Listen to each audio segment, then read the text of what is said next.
வெற்றி கூட்டணிக்கு பிள்ளையார் சொல்லி போட்டாங்க. இது வந்து சாதாரண விஷயம் கிடையாது. ஏன்னா அமித்ஷா அவர்கள் ரொம்ப தீவிரமாக இறங்கியிருக்காரு. ஸோ என்டிஏ கூட்டணி இந்த தடவை ரொம்ப வலுவாக இருக்கும் அப்படிங்கிறதுல மாற்று கருத்தே இல்லை. திமுக காரன் என்னென்னமோ ட்ரை பண்ணி பார்த்தான்.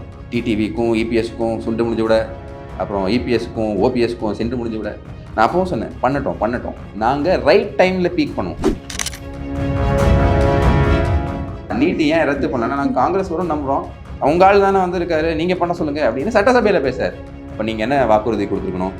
எப்பா காங்கிரஸ் வந்தால் நாங்கள் நீட்டை எடுப்போம் அப்படின்னு சொல்லியிருக்கணுமா இல்லையா? நாங்கள் வந்து ஃபஸ்ட்டு கையெழுத்து அந்த சீக்கிரம் என்னன்னு எங்களுக்கு தெரியும் அப்படின்னு தௌலத்தாக பேசிட்டு இப்போ காங்கிரஸ் வரலையேன்னா நான் என்ன சொல்கிறேன், அரசியல் புரிஞ்சவன் எவனாக இருந்தாலும் தெரியும் காங்கிரஸ் வராது அப்படின்னு.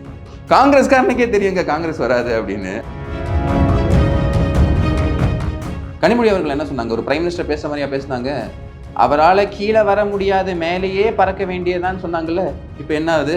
இப்போ உங்கள் அண்ணனே வெள்ளை கொடியை தான் முடிச்சுட்டு போகிறாரு, வெள்ளை கொடையை தான் முடிச்சுட்டு போகிறாரு. முதல்ல கருப்பு கொடையை ட்ரை பண்ணாங்க, வச்சு ரெவேட் அடிச்சதுலேருந்து அண்ணே நானும் நைஸுனே அப்படின்னு வெள்ளை கொடையை எடுத்துகிட்டு சுற்றுறாரு. திமுக காரன் தமிழன் கிடையாது, திமுக காரன் திராவிடன். உனக்கு ஃபண்டு வேணும்னா அதை கேட்டு வாங்கிட்டு சாப்பிட்டு போ. பக்கத்துல இதுக்கு பாயசம் கேட்குற, நீ எதுக்கு ஃபண்டு கேட்குற? தமிழ்நாட்டுக்கு, தமிழ்நாடு மக்களுக்கு நீ என்ன பண்ண? இப்பெல்லாம் கனிமொழி அக்கா அந்த கேண்டில் லைட் எடுத்து தாமு தான் கொளுத்த சொல்லிச்சு அப்படின்னு போகுதா இல்லையா? போக மாட்டேங்குது. அவங்க ஆட்சி இருக்கும்போது எது நடந்தாலும் போக மாட்டேங்குது. இல்லைன்னா கையில் ஒரு கேண்டில் பிடிச்சிட்டு போயிடுவாங்க. எதுக்கு அக்யூஸ்டு கோ அக்யூஸ்ட் கூட பேசக்கூடாது? விட்னஸை இன்ஃப்ளூயன்ஸ் பண்ணக்கூடாதுன்னு சொன்னால் ஓகே, இன்வெஸ்டிகேட்டிங் ஆஃபீஸர் கூட பேசக்கூடாதுன்னு சொல்கிறது கூட எனக்கு புரியல. இன்வெஸ்டிகேட்டிங் ஆஃபீஸர் ஒரு அக்யூஸ்டு பேசினா அவர் இன்ஃப்ளூயன்ஸ் ஆயிடுவார்னு வச்சுக்கோங்க. அவர் என்ன மாதிரி இன்வெஸ்டிகேட்டிங் ஆஃபீஸர்?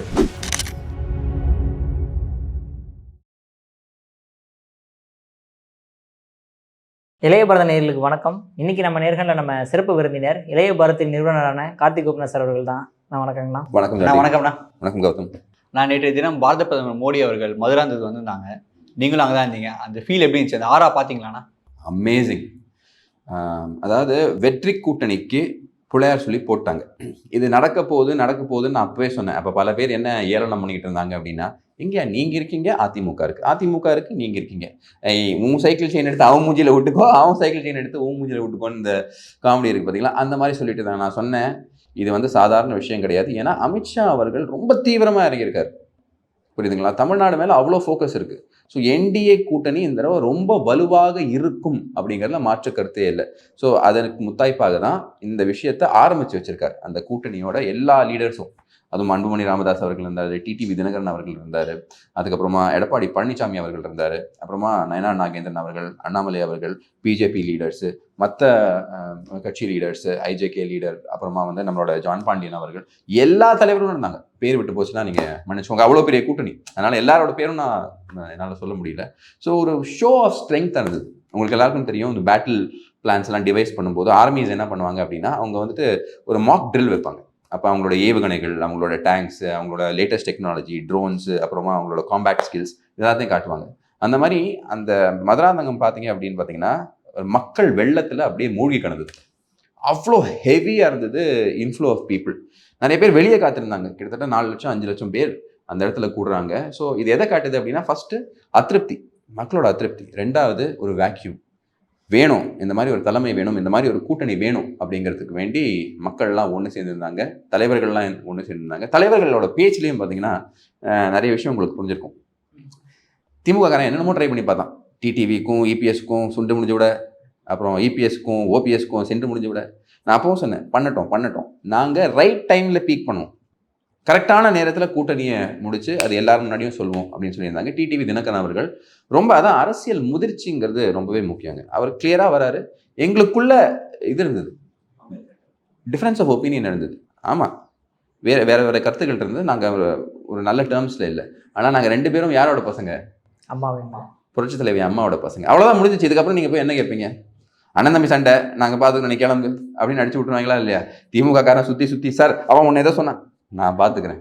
இபிஎஸ் அவர்களோட ப்ரெஸ் மீட்டும் பார்த்தீங்கன்னா, நம்ம பல தடவை இந்த விஷயத்த சொல்லியிருக்கோம். என்ன சொல்லியிருக்கோம்? வைகோ அவர்கள் ஸ்டாலினா பேசாத பேச்சா அப்படின்னு அவருக்கு சிம்பிளாக முடிச்சிட்டாரு ப்ரெஸ் மீட்டில். இப்போ பார்த்தீங்க அப்படின்னா, அவருமே peaking at the right time. அவர் இந்த எலெக்ஷனுக்கு வேண்டி தான் வெயிட் பண்ணியிருந்தார். அவர் இபிஎஸ் அவர்கள் என்ன பண்ணுறாரு அப்படின்னா, ப்ரெஸ்ஸை வந்து இப்போ கரெக்டாக ஹேண்டில் பண்ண ஆரம்பிச்சார். யோ நீ என்னை பற்றி கேட்குறாரு, நீ போய் ஸ்டாலின் அந்த கேள்வியை கேளு, வைகோ இந்த கிழி கிழிச்சிருக்கானே எந்த ஊருக்காரியா இருப்பா அப்படின்னு யோசிக்காம அவரை கூட்டணியில கூட்டு உட்கார வச்சுட்டு அவரு பேச இவரு ஃபீல் பண்ண, இவரு பேச அவரு ஃபீல் பண்ண, கடைசியில மக்கள் தான் ஃபீல் பண்ணிட்டு இருக்காங்க. ஸோ இந்த இந்த இந்த பூச்சாண்டி வேலை, அதுக்கப்புறமா வந்து இந்த சிண்டு முடிஞ்சு விடுற வேலை, அப்புறம் ப்ரெஸ்ஸை யூஸ் பண்ணி டைவர்ட் பண்ணி விடுற வேலை, இதெல்லாம் நடக்காது. அப்போ அந்த ப்ரெஸ் மீட்டில் நீங்கள் பார்த்தீங்கன்னா யாரெல்லாம் இருக்காங்க? நயனா நாகேந்திரன் அவர்கள் இருக்காரு, இபிஎஸ் அவர்கள் இருக்காரு, டிடிவி அவர்கள் இருக்காரு, அன்புமணி ராமதாஸ் அவர்கள் இருக்காரு. அன்புமணி ராமதாஸ் அவர்களோட ஸ்பீச்சை பற்றி பேச வேணும். பயங்கர ஃபயரி ஸ்பீச். தீய சக்தி திமுகவை அகற்றி ஆக வேண்டும் அப்படிங்கிறாங்க. முடிஞ்ச ஒரு 2-3 கிளிம்ஸ் போட்டு விடுங்க. ஸ்டேஜில் அவ்வளோ எனர்ஜி, பாமக தொண்டர்கள்லாம் வந்து ஒரே சத்தம், பயங்கர ஒரு எனர்ஜியாக இருந்தது. ஸ்டேஜில் அந்த எனர்ஜி ஃபீல் பண்ண முடிஞ்சது. மோடி அவர்களோட பேச்சுமே பார்த்தீங்க அப்படின்னா ஒரு லென்த்தி ஸ்பீச் அப்படிங்களா, ஒரு பெருசாக பேசியிருந்தார். என்ன பேசுகிறாரு அப்படின்னு பார்த்தீங்கன்னா, தமிழ்நாட்டுக்கு என்னெல்லாம் பண்ணியிருக்காங்க, விவசாய பெருமக்களுக்கு என்ன பண்ணியிருக்காங்க, அதே மாதிரி நம்மளோட பழங்குடியினர் மக்களுக்கு என்ன பண்ணியிருக்காங்க, அப்புறம் குறிப்பாக மீனவ சமுதாய மக்களுக்கு என்ன பண்ணியிருக்காங்க. அப்போ எல்லாத்தையுமே அவர் சொல்கிறார். பாருங்க, நாங்கள் வந்தால் இவங்களை அகற்றுங்கிறது மட்டும் எங்களோட அஜெண்டா கிடையாது. ஏன்னா இப்போ சீமான் அவர்கள் பேசியிருந்தார் ஒரு ப்ரெஸ் மீட்டில், நான் பார்த்தேன். ஏன்னா இவன் இல்லைனா அவன், அவன் இல்லைனா இதை, அப்போ இதை மட்டுமா அஜெண்டா வச்சுருக்கீங்க, தீய சக்தியை அகற்றுறது மட்டுமா அஜெண்டா வச்சுருக்கீங்க? கிடையாது. நாங்கள் இதெல்லாம் பண்ணியிருக்கோம். 16 லட்சம் கோடி இது வரைக்கும் நாங்கள் வந்துட்டு தமிழகத்துக்கு, நான் வந்ததுக்கப்புறம், மோடி வந்ததுக்கப்புறம் நான் உங்களுக்கு தமிழகத்துக்கு கொடுத்துருக்கேன். இதே இந்த 10 வருஷத்தை 2004 to 2014 பாருங்கள், ஒரு 1.1 lakh crores தான் இருக்கும். ஸோ டெவல்யூஷன் ஆஃப் ஃபண்ட்ஸை தாண்டி நாங்கள் நிறைய கிராண்ட்ஸ் இங்கே கொடுத்துருக்கோம், பல ப்ராஜெக்ட்ஸை நாங்கள் இங்கே பண்ணியிருக்கோம். ஸோ நீங்கள் எங்கள் கூட்டணிக்கு ஆதரவு கொடுங்க அப்படின்னு. ஏன்னா ஸ்டாலின் அவர்கள் இப்போ ரீசெண்டாக பேசும்போது சொன்னார், ஏங்க இந்த வாக்குறுதியெல்லாம் நிறைவேற்றல, நாங்கள் நம்பினோம் காங்கிரஸ் வரும் அப்படின்னு. காங்கிரஸ் ஆமாம், நீட்டு ஏன் ரத்து பண்ணலன்னா நாங்கள் காங்கிரஸ் வரும் நம்புகிறோம், அவங்க ஆள் தானே வந்திருக்காரு, நீங்கள் பண்ண சொல்லுங்க அப்படின்னு சட்டசபையில் பேசார். அப்போ நீங்கள் என்ன வாக்குறுதி கொடுத்துருக்கணும்? எப்பா காங்கிரஸ் வந்தால் நாங்கள் நீட்டை எடுப்போம் அப்படின்னு சொல்லியிருக்கணுமா இல்லையா? நாங்கள் வந்து ஃபர்ஸ்ட் கையெழுத்து, அந்த சீக்கிரட் என்னன்னு எங்களுக்கு தெரியும் அப்படின்னு தௌலத்தா பேசிட்டு, இப்போ காங்கிரஸ் வரலையேன்னா நான் என்ன சொல்றேன், அரசியல் புரிஞ்சவங்க எவனா இருந்தாலும் தெரியும் காங்கிரஸ் வராது அப்படின்னு.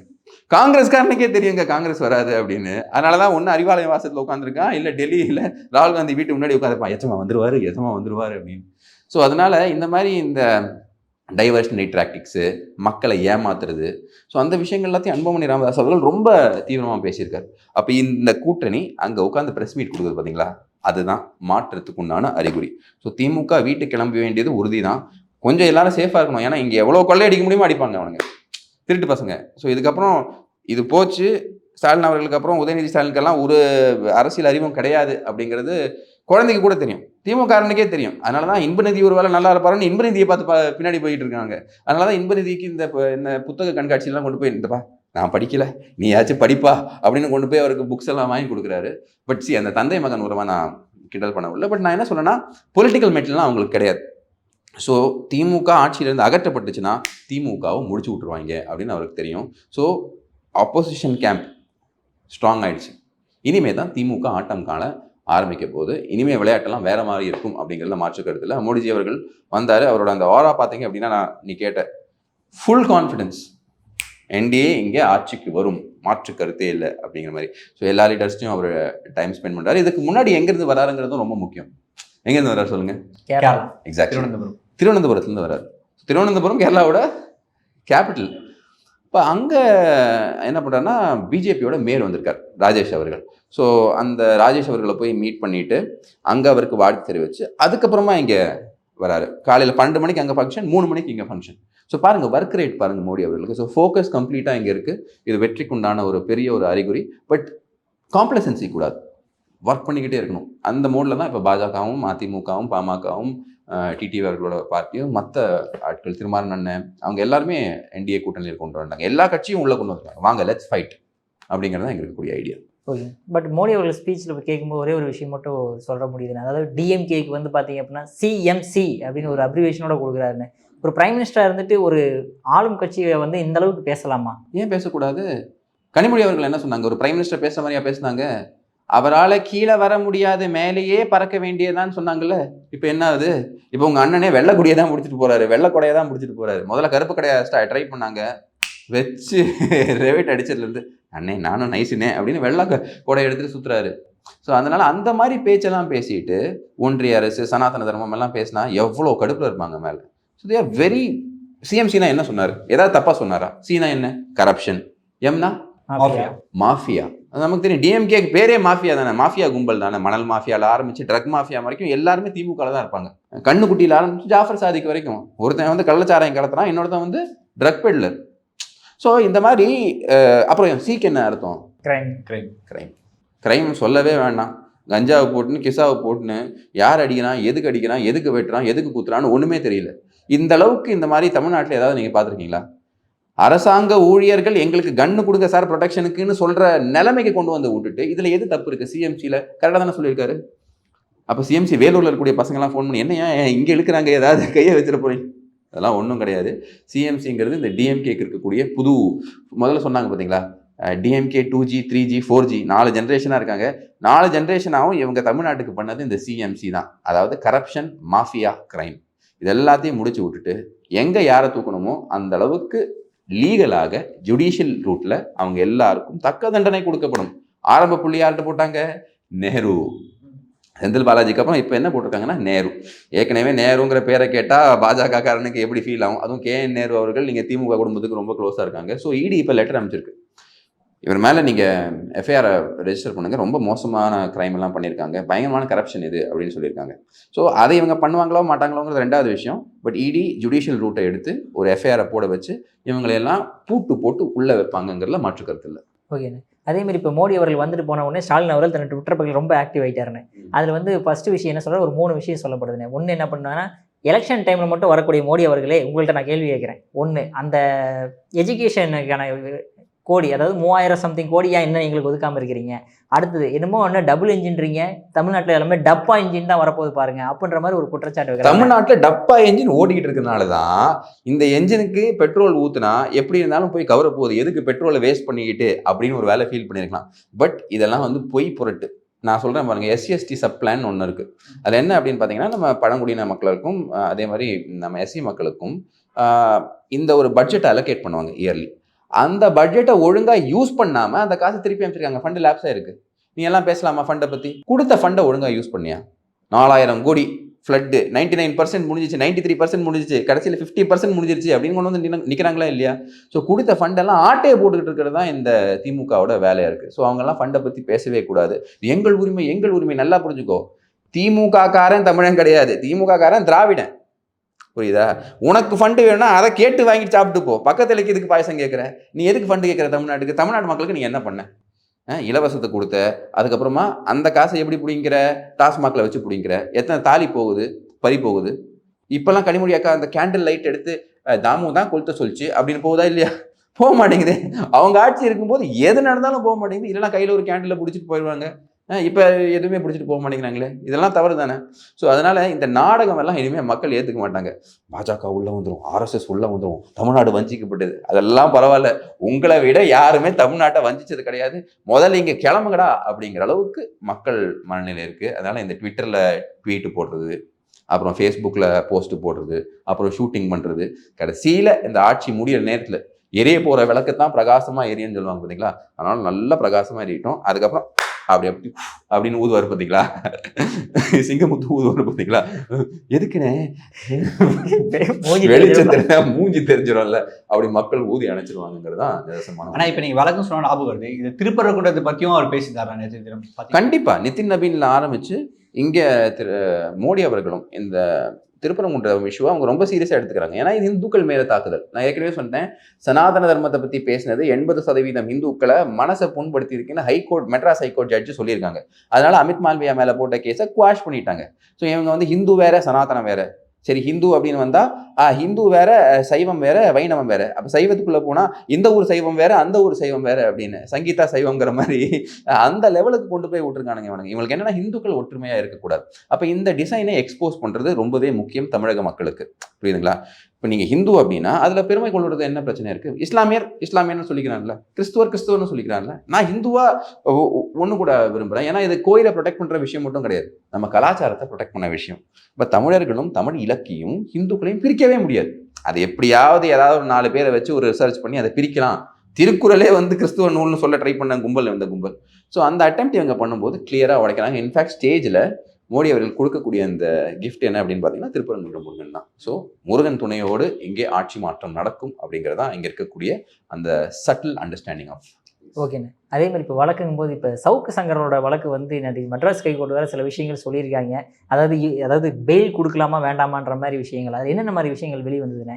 அதாவது என்ன விஷயம் அப்படின்னு பார்த்தீங்கன்னா, இதற்கு முன்னாடி சவுக்கு சங்கர் அவர்களுக்கு பெயில் கொடுக்கப்பட்டது. அப்போ மாண்புமிகு நீதியரசர் என்ன சொல்லியிருந்தாரு அப்படின்னு பார்த்தீங்கன்னா, அர்னாப் கோஸ்வாமியோட ஜட்மெண்ட்டை கோட் பண்ணி இவருக்கு பெயில் கொடுத்துருக்காரு.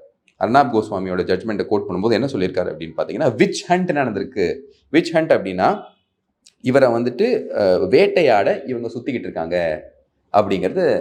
அது மட்டும் இல்லை, இது வந்து ஒரு பொலிட்டிக்கல் பிளே, புரியுதுங்களா? ஒரு இண்டிவிஜுவலுக்கு அகெயின்ஸ்டாக இது பண்ணப்பட்டது அப்படிங்கிற ரிமார்க்கு மாண்புமிகு நீதியரசர் எஸ்.எம். சுப்பிரமணியன் அவர்கள் கொடுத்திருந்தார்.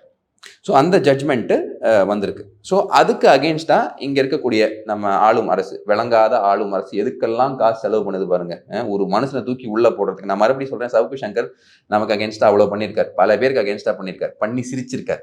இப்போ அவருக்கு அந்த கஷ்டம், அந்த கர்மாங்கிறது அவரை போட்டு அடிக்குது. அப்போ நமக்கு அகெயின்ஸ்டாக தவறு பண்ணியிருந்தா கர்மா அதை பார்த்துக்கிட்டோம், நம்ம அதுக்குள்ளே போகக்கூடாது. பட் ஒரு அநீதி நடக்கும்போது அந்த கேள்வி கேட்கணும். அப்போ இந்த ஆளை போட்டு டார்மெண்ட் பண்ணுறதுக்கு இந்த அரசாங்கம் என்ன பண்ணுது, ஒரு பெஞ்சுக்கு போகுது, சிங்கிள் ஜட்ஜுக்கு அகெயின்ஸ்டாக ஒரு பெஞ்சுக்கு போகுது. அப்போ இந்த பெஞ்சுக்கு போகும்போது அப்பீலில் பெஞ்சுக்கு போகுது. பெஞ்ச் யார் வருது அப்படின்னு பார்த்தீங்கன்னா, ஜஸ்டிஸ் வேல்முருகன் அவர்கள், ஜஸ்டிஸ் ஜோதிராமன் அவர்கள். அப்போ அவங்க என்ன போகிறாங்க அப்படின்னா, அந்த பெயில் கேன்சலேஷனுக்கு வேண்டி போகிறாங்க. அப்போ மாண்புமிகு நீதியரசர் என்ன சொல்கிறார் அப்படின்னு பார்த்தீங்கன்னா, பெயிலெலாம் கேன்சல் பண்ணல, ஓகே, பெயிலை நாங்கள் கேன்சல் பண்ணல, ஆனால் இந்த கண்டிஷனை இம்போஸ் பண்ணுறார். இந்த கண்டிஷனை காட்டுங்க, மக்களுக்கு காட்டுங்க. என்ன சொல்கிறார் அப்படின்னா, இந்த சவுக்கு சங்கர் அப்படிங்கிறவர் கோ அக்யூஸ்டு கூட பேசக்கூடாது.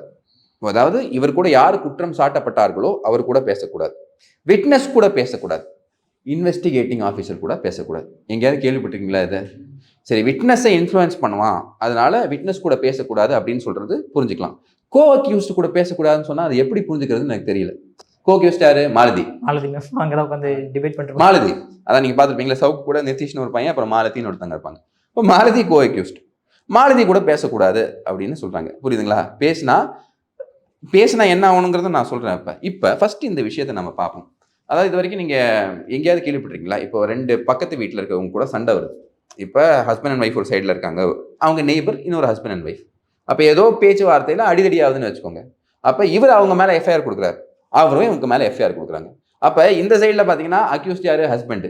கோ அக்யூஸ்ட் யார்? ஒய்ஃபு.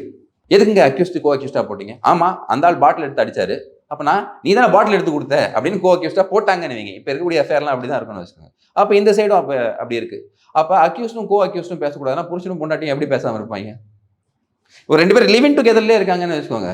அப்போ அக்யூஸ்டும் கோ அக்யூஸ்டும் பேசக்கூடாது, எப்படி இருப்பாங்க?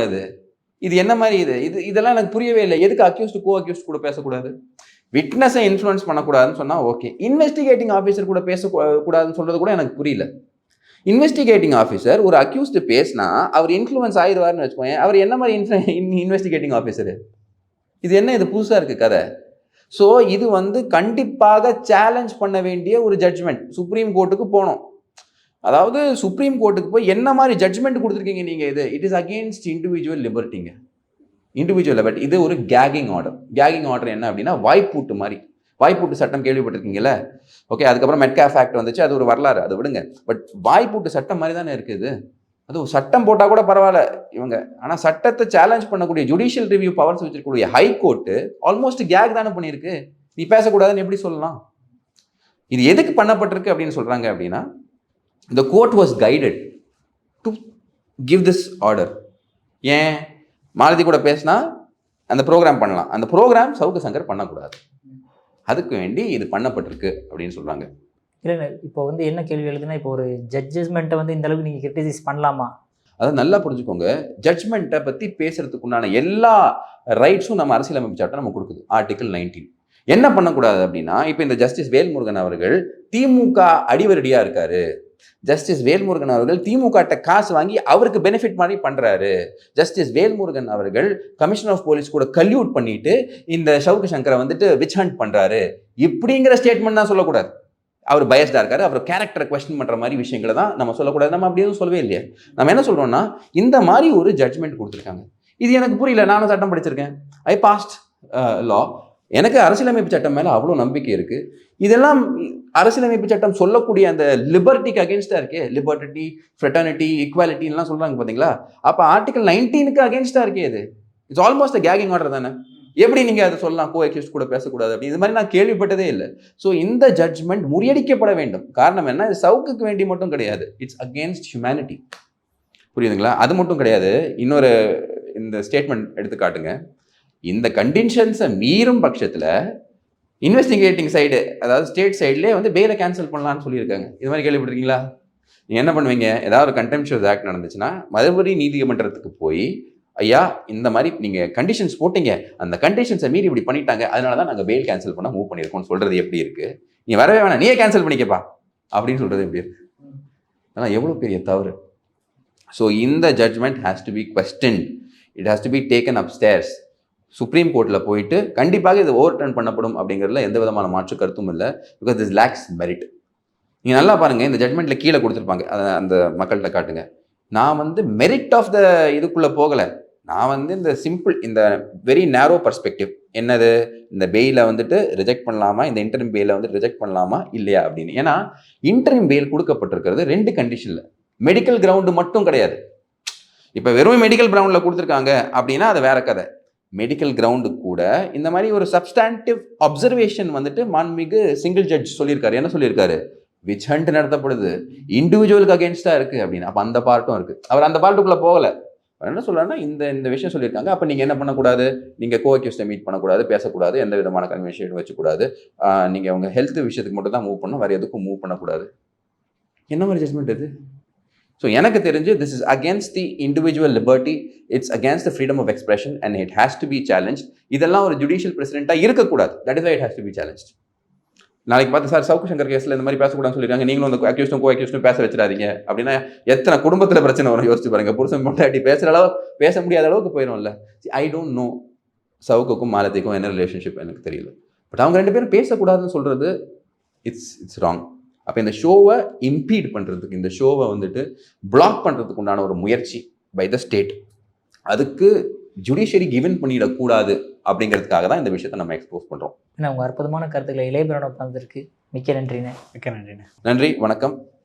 எல்லாருக்கும் என்ன சொல்ல விரும்புகிறேன் அப்படின்னா, இந்த திமுகவை அகற்றுறதுக்கு உங்களால் என்ன முடியுமோ அதை உங்கள் கிரவுண்ட் லெவலில் நீங்கள் பண்ணுங்கள். அது மட்டும் இல்லாமல் உங்கள் கருத்துக்களை ஃப்ரீயாக பயந்துக்காமல் எக்ஸ்பிரஸ் பண்ணுங்கள். எந்த பிரச்சனை வந்தாலும் நீதிமன்றத்து மேலே நம்பிக்கை வச்சு நீங்கள் செயல்படுங்க அப்படிங்கிற கருத்தோட விடைபெறேன். நன்றி, வணக்கம், ஜெயஹிந்த்.